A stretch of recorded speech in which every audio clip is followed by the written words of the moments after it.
Leur maître était là, qu'on se le dise, pour remettre de l'ordre et les pendules à l'heure, à tous ceux qui avaient vraiment déconné. Dans cette putain de république, pendant tant d'années, Zorro était là enfin. Et à en croire ces déféqués, ces pros de la fake news, qui maniaient avec une grande virtuosité aussi bien la langue de pute que celle des lèche-culs et des faux culs, on allait avoir du grand Zorro et du grand monsieur propre. Le maître des horloges en personne était là, rien de moins. Mais il n'en était rien. Il n'était en réalité à propos des horloges et du temps qu'un moindre maître, ces qualificatifs de maître des horloges ne pouvant lui être attribués qu'au regard du peu de temps restant qui lui avait été imparti pour remplir sa mission de balayeur de rue. Face à l'urgence qu'il y avait à mettre fin in extremis à de multiples scandales, et au rythme sur lequel il enchaînait les coups bas, face à l'indignation et les contestations de plus en plus nombreuses qui en résultaient. Ces mots prenant alors effectivement là leur véritable sens, une toute autre signification, une autre dimension. Et il s'avéra bien, plus tard, effectivement, que nous eûmes hélas une fois de plus encore une république de blanchisseurs pour des blanchiments en tout genre. Rien ne pouvait changer en fait, car c'était bien toujours les mêmes qui se passaient le même témoin comme dans les courses de relais. Et à chaque fois c'était pareil, le suivant venait couvrir le précédent, recouvrant ainsi des bronzes encore fumant chaud et puants des quinquennats précédents. Là il promettait monts et merveilles, qu'il changerait le monde. Mais cette fois-ci les promesses ne suffiraient pas, ça sentait tellement mauvais qu'il avait fallu aux oligarques ce coup-là trouver un nettoyeur haute, pression de haut vol. Et ça tombait bien, ce Zorro à l'envers en était. Il l'était dans tous les sens du terme.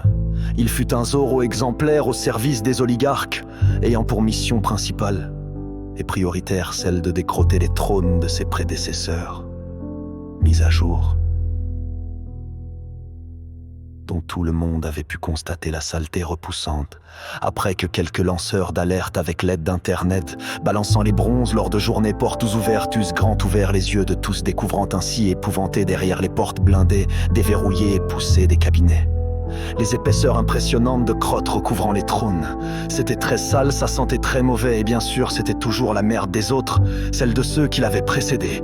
Ce n'était pas sa faute, ce ne pouvait pas être la sienne. Le pauvre, il arrivait à peine. Mais les analyses d'un carottage des différentes couches superposées parlaient d'elles-mêmes et en disaient long sur sa présence auparavant et sa participation dans l'immondice. On y retrouvait bien sa trace. Il n'en était effectivement pas à son premier bronze. On était bien loin des promesses d'un trône blanc immaculé.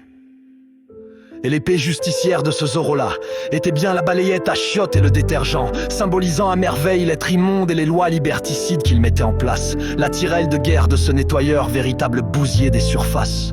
Des trophées extirpés, gagnés au nom de la finance par ce balayeur tout-terrain dans des bagarres de rue extorquant, tabassant tel un sourd estropiant et borgnant le peuple et le muselant, légitimant s'il secret des affaires, entre autres par ces combats de rue qu'il provoqua pour les dénoncer. Radio. On ne touche pas à l'intimité du maître. La porte doit rester close lorsque le maître coule un bronze.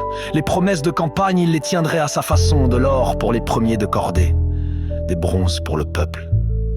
Il n'était à mes yeux ni plus ni moins qu'un pitre, un bouffon qui se tenait là debout, un pantin qui ne tenait qu'un fil, qui le reliait et le rattachait corps et âme à la finance, l'argent, la spéculation. Un pantin inconscient sans âme qui ne voyait et ne traitait du monde que la forme sans jamais vouloir en voir le fond et qui pensait pouvoir cigale, le parcourir et le traverser ainsi impunément sans dommage encore ad vitam aeternam. Il était impossible d'échapper à cette certitude. On irait droit dans le mur. C'était en réalité une véritable tragédie pour l'humanité que les rêves et ambitions d'un chef d'État auquel le destiné était lié se bornent à de telles obsessions du genre. J'aimerais bien voir des jeunes Français devenir milliardaires. N'était-ce pas là avoir la vue tasse et trotte, était-ce là sur le monde, le bord-moi avoir pulolinte le bout de son nez. Ne pouveux, il s'en met. Mais taille pas au prétentieux, soit-ils maître Beorlaise. Là sais-tu plus même délitio, en regardant le doigt, quand la singe t'esvine la lune.